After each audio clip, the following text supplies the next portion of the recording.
membawa lidah memuji kemurahan lebih dari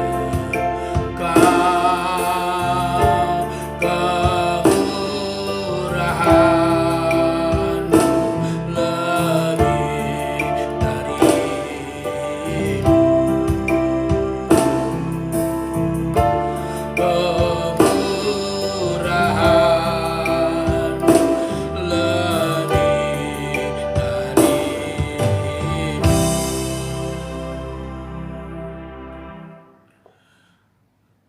kemurahan-Mu lebih daripada hidup kami, sebab kemurahan-Mu lah yang membuat kami ada sebagaimana kami ada. Kami hidup, kami tertolong, dan kami menikmati segala janji dan berkat-Mu. Itu semua karena kemurahan-Mu. Karena itu kami mau belajar untuk tetap melakukan apa yang sudah Engkau perintahkan bagi kami. Sekarang kami siap untuk mendengarkan firman-Mu. Hanya di dalam nama Tuhan Yesus Kristus kami sudah berdoa dan bersyukur kepada Tuhan. Haleluya.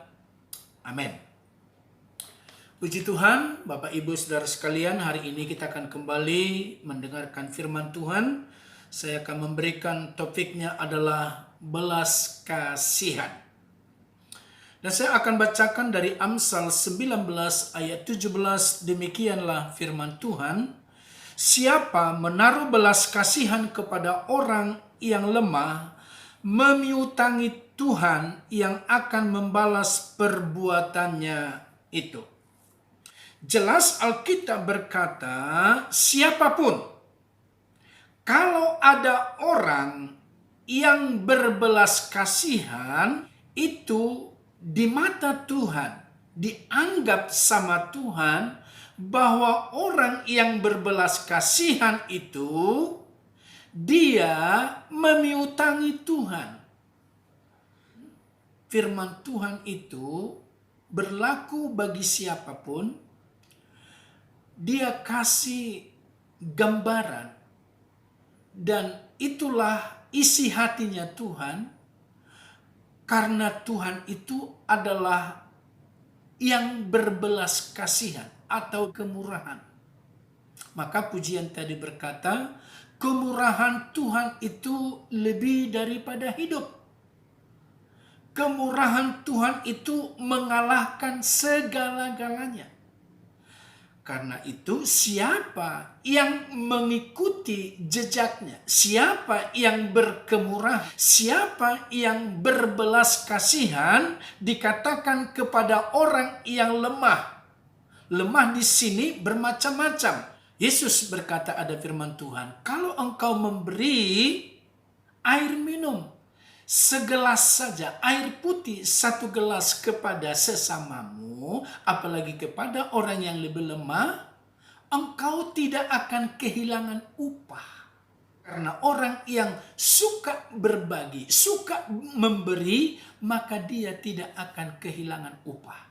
Tuhan akan membalaskannya kepadanya. Jadi dari sini kita tahu bahwa sifat Tuhan itu betul-betul patut kita teladani, yaitu berbelas kasihan, suka berbagi. Mari kita lihat ada beberapa contoh di dalam Alkitab bahwa Tuhan Yesus memberikan kutipan.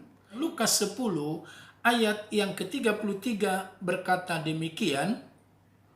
Lalu datanglah seorang Samaria yang sedang dalam perjalanan ke tempat itu, dan ketika ia melihat orang itu, tergeraklah hatinya oleh belas kasihan. Jadi, ada seseorang yang turun dari Yeriko, dan di dalam perjalanannya itu dia mengalami mara bahaya.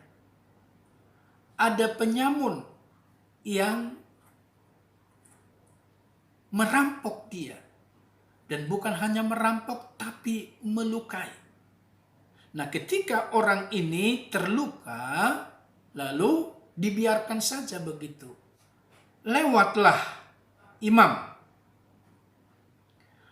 Kemudian, imam ini tidak berbelas kasihan, tidak tergerak hatinya. Kemudian ada orang Lewi. Orang Lewi pun hanya melihat saja, tidak tergerak hatinya. Tetapi ada orang Samaria. Padahal orang Samaria ini tidak masuk golongan orang yang disebut umat Tuhan. Tapi justru orang Samaria ini memiliki sifat atau karakter yang berbelas kasihan. Di dalam Matius pasal 23 ayat 23. Celakalah kamu, hai ahli-ahli Taurat dan orang-orang Farisi. Hai kamu orang-orang munafik, sebab persepuluhan dari selasi, adas manis dan jintan kamu bayar. Tetapi yang terpenting dari hukum Taurat kamu abaikan, yaitu keadilan dan belas kasihan dan kesetiaan. Yang satu harus dilakukan dan yang lain jangan diabaikan. Ini mengenai ajaran yang disampaikan lalu mereka mengikuti. Mereka sangat setia atau mereka sangat teliti. Yang melakukan itu begitu ngetol, begitu teraturnya. Memberi persepuluhan dari hasil yang mereka terima, yang mereka punya. Mereka dengan setia. Tapi dikatakan, hai kamu orang-orang munafik, ahli Taurat, orang Farisi. Begitu ketatnya, begitu setianya. Tetapi ada yang kamu lupakan. Ada yang kamu abaikan. Itu tidak boleh. Maka Tuhan Yesus berkata, apa itu? Keadilan dan belas kasihan dan kesetiaan. Nah, dari antara keadilan dan kesetiaan itu ada di tengahnya belas kasihan. Jadi siapapun, ahli Taurat, ahli agama, yang hidupnya ada di bait Allah, yang mengajar dan mengajar, tapi kalau dia tidak memiliki belas kasihan, di mata Tuhan dia munafik. Kau ini seperti kuburan.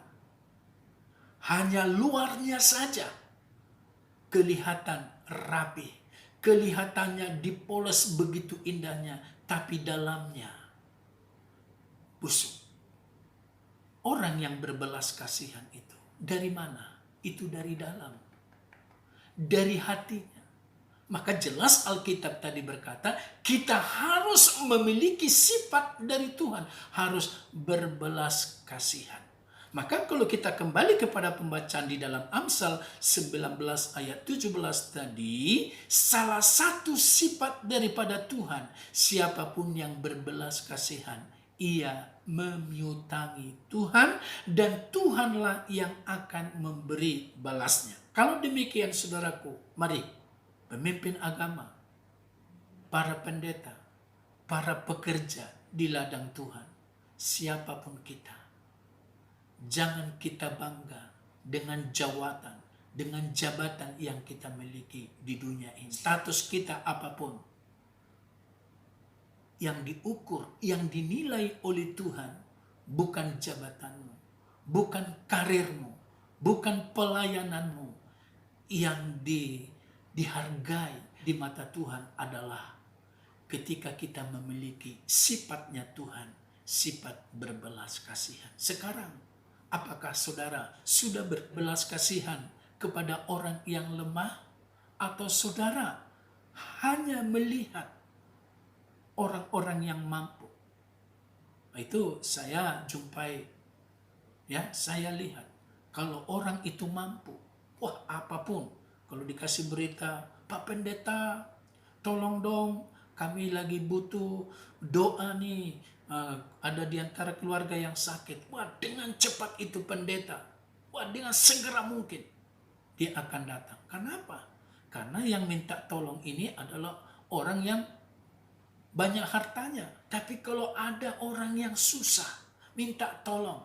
Apalagi kalau orang itu tinggalnya di gang, rumahnya sempit.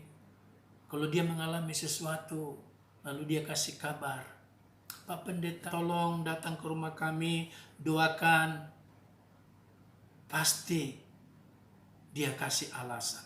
Aduh, sorry ya, maaf ya. Nah ini saudaraku, ini menjadi contoh. Agar kita tidak boleh pandang bulu. Siapapun dan bagaimanapun, kita harus bersifat mengambil sikap yang baik. Kita harus berbelas kasihan. Kalau kita berbelas kasihan, maka saudaraku, apa yang kita beri, tangan kanan memberi, tidak usah tangan kiri tahu. Atau tangan kiri memberi, tangan kanan enggak usah tahu. Karena yang memberi balasannya adalah Tuhan. Kalau kita menolong seseorang, enggak usah digembor-gemborkan. Kalau kita berbuat sesuatu, kita ini berbelas kasihan, membantu orang, siapapun dia, tidak pandang bulu, tidak pandang agama, tidak pandang suku, tidak pandang gereja dari gereja manapun. Kalau kita diizinkan untuk melihat dan menyaksikan kalau dia perlu dibantu, perlu ditolong, ya mari kita semampu kita tolong. Itu namanya kita berbelas kasihan. Karena itu, jadilah orang yang berbelas kasihan adalah sifatnya Tuhan. Kiranya saudara dan saya mempraktekkan ini, maka saudara menyenangkan hati Tuhan, mengutangi Tuhan, dan balasnya nanti pasti dari Tuhan berlipat kali ganda.